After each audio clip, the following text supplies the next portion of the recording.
But this is a very, very, very interesting story.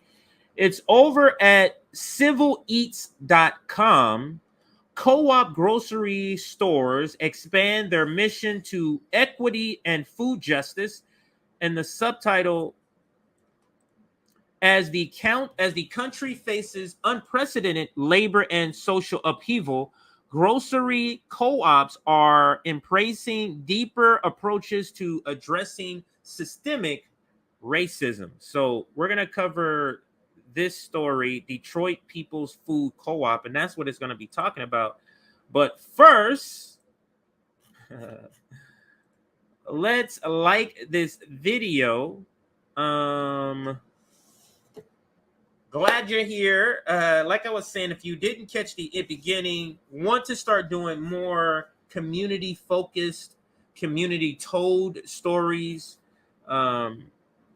So that's the reason why today we're kind of going away from eye candy stories. We're at 165 likes. Great. Let's see if we can get to 175. If we can get to 175 and beyond, that would be great.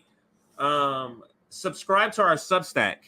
If you haven't done that already, subscribe to our Substack and you'll get notifications of streams like this one, streams like the one last night, streams like the one yesterday, and any unannounced stream like the one I did this past Sunday. Join our Substack and you'll get that notification. The other thing is the JB fundraiser is over. We reached the $5,000. It was actually $5,400. So thank you to everybody who donated. JB did shout out or sent out a tweet yesterday about that. The other thing is the Activist Summit is October 22nd through 23rd. And as of right now, it's only 2 days, but as we said in the stream, I think yesterday, the summit, we usually start out with 2 days, and we in the past, in the last 3 summit, we ended up doing 3 days because it was just more people we had to schedule than we thought. So let me pull up a graphic here for you to kind of check out the details of this. The Activist Summit there. Activist Summit, October 22nd through 23rd.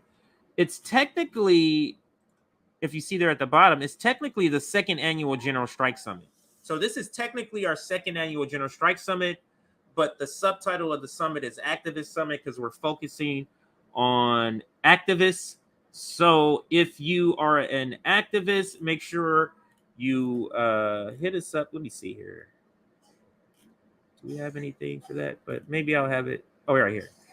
You can email us in the subject line, put Activist Summit, and we will correspond with you and see if we can get you added to the summit. Ask you some questions, of course. All right, so let's get back to the subject, or let's get back to the article. Pretty cool story. Let's read. And that's a picture of the location, I believe. Detroit Food Commons. And then it has some of their sponsors there. So Detroit Food Co-op board member Malik Yakini. Yakini, I think that's it. So that's who that is there. So let's read the article. On a corner lot in north end of Detroit, the farming is underway for a Black-led, community-owned grocery cooperative, the first of its type in the city in recent times, set to open in August 2023. So that's a little less than a year from now, maybe 10 months. The Detroit People's Food Co-op will provide the neighborhood residents who are predominantly low and middle income African Americans and have long lacked a high quality nearby grocery store an easy source for healthy food. Awesome. And Malik executive director of the Detroit Black Community Food Security Network. So that sounds like that's a larger network. And then this is a new co-op, like a store that's opening. So there's a network of people, and he's the executive director. And that's, let me blow this up so you can see this better. And also change, you see it on the screen here. So you can see it a little bit better. Let's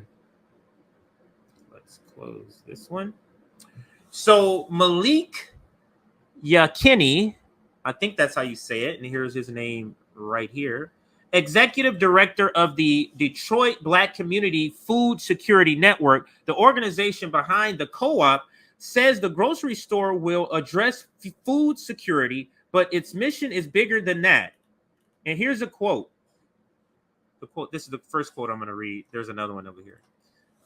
You can have a Walmart move into a neighborhood and they can provide plenty of food and address food insecurity, but all the profits are extracted from the community.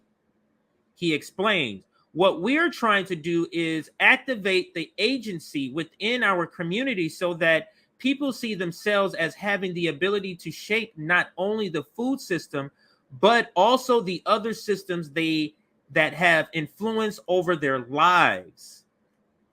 This is something literally we have to, let me take note of this. This is something RBN, I'm going to have Rome reach out. So let me pause here 1 second here to message my RBN comrades the name. Rome, you know about this. We need to get on that. So yeah, if Rome, if you're watching, or anybody watching, we need to get in contact with the Detroit People's Food Co-op, or actually the Detroit. Actually, let me put this in there. The Detroit Black Community Food, the Detroit Black Community Food Security Network. Sorry if I got that kind of butchered that. Here's another one. All right, so now let's continue. That's just an awesome quote from him. And let me read this bigger quote on the side here. We've heard from people from all communities that this movement had given them the pause to discover cooperation. So what's key is not just, oh, we're providing food. It's that we're Walmarts that move in, these big corporations, they're providing, but they're extracting all of the wealth out of the community to these large corporations. Rather than being owned by a corporation, family, or individual, modern day grocery co-ops are owned and managed by the community members who shop there. When people buy in and become member owners, they gain access to financial rewards as well as the right to weigh in on how the co-op is run. Non-owners can shop at the most co-ops as well. That is just awesome. That is just awesome. That is something I would actually like for us as RBN to look into doing, or possibly being part of doing.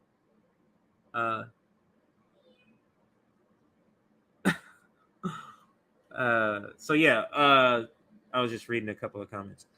Let's continue with this article. This is just a great idea. I want to do this. Let me put this article in here, my comrades, because this is very important. Who else can I give this to? Who else can I share this with? Sorry, I am taking a pause because I really believe in this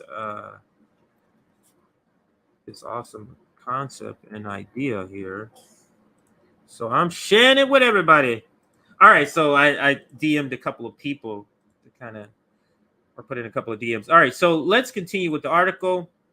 There is a long, often hidden history of Black Americans using the co-op model to thrive in the face of systematic racism. Even so, many of the grocery co-ops in the United States today were founded in the 1970s and 80s by educated, affluent white people to provide natural and organic food they couldn't easily find elsewhere, and they're largely served that demographic ever since.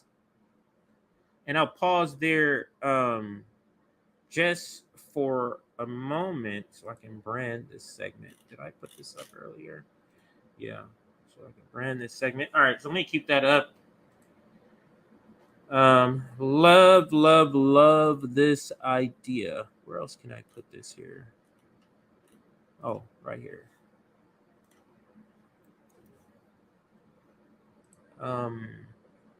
Let's continue with the article here.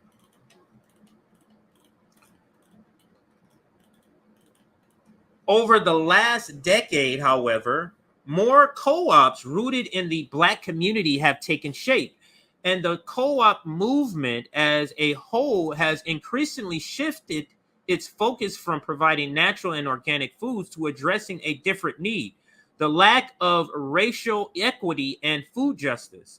Since 2016, the Food Co-op Initiative, a Minnesota-based organization that advises and supports startup food co-ops. I'm sorry, people. I need to share this. I can't. This is wonderful information. Now, I read this earlier, but I just got an epiphany to even share this. I was just reading it as it's like I'm reporting on it, and instead of this is something that RBN and we can be looking into. So just taking some notes as I'm reading this here. All right, so let me read that second part again, or this part that's highlighted. Since 2016, the Food Co-op Initiative, FCI, a Minnesota-based organization that advises and supports startup food co-ops, has seen the number of BIPOC,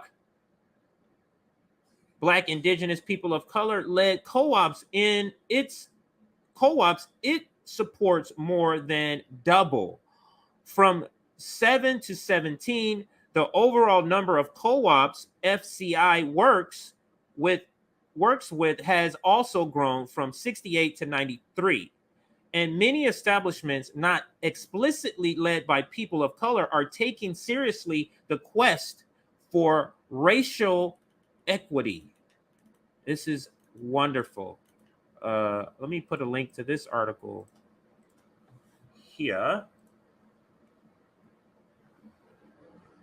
So I'll put a link to this second article that I'm covering, and so that is also in the description box as we speak. You can go there now and get the link to this article.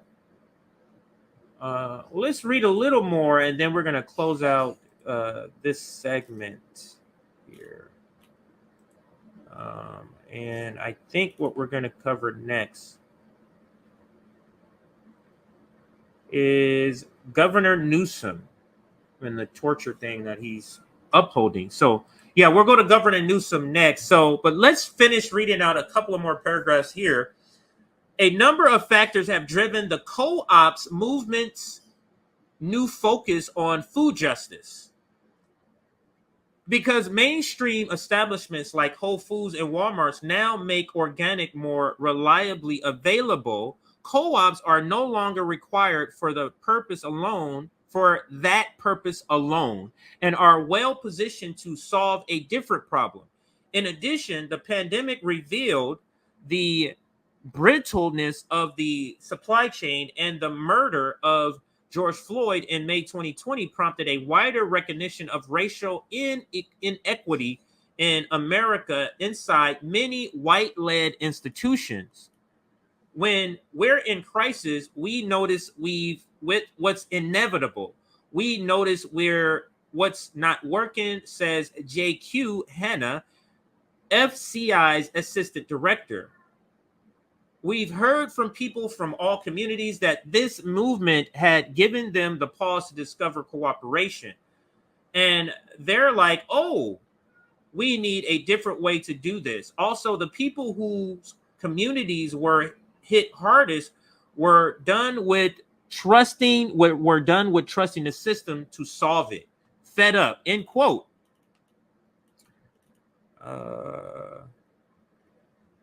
C.E. Pug, the CEO of Co-op Member Association, National Co-op Grocers, says there has been a lot of soul searching and reflection among leaders of the grocery co-op movement in recent years. I would say, this is a quote, I would say the movement as a whole is really taking seriously and putting their money where their heart is, and working at least within our organization and with each other to serve a more diverse community, he says. Serving more of the community. While the shift to serving non-white and disadvantaged communities has been happening for years, the national trauma of 2020 really sped things up, says Hannah. Quote, the funding rightly shifted very quickly to putting the money back in the hands of Black organizers to address food sovereignty. End quote, they said. Quote again, those communities were already doing the work, so they were ready for that influx of resources, and it has really exploded things. I'll read this last paragraph here. It talks about some of the organizations. Black-led for the activist summit, I'm thinking. Yeah, we're going to reach out to them for the activist summit. Yeah. Hang on a second here. I'm sorry, I don't want to forget this. Can we reach out to them for the activist summit?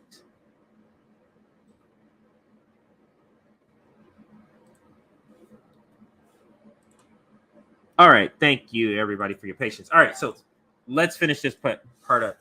Black-led Gem City Market launched early in the pandemic in Dayton, Ohio, and a number of other Black-led cooperatives are in the process of opening, including the Detroit People's Co-op, the North Flint, this is also in Detroit, North Flint Food Market, Little Africa Food Co-op in Cleveland, Fertile Ground in Raleigh, and the Sola Food Co-op in South Los Angeles. I'm going to check that out. The National Black Food and Justice Alliance has been a big supporter of these organizations, conveying regular meetings among more than a dozen Black-led groups in the process of starting cooperatives. Yakini says, this is absolutely awesome. This is something I'm going to really push RBN to sort of at least delve more into and report on, because this is, I'll put it, there we go. This is an awesome thing.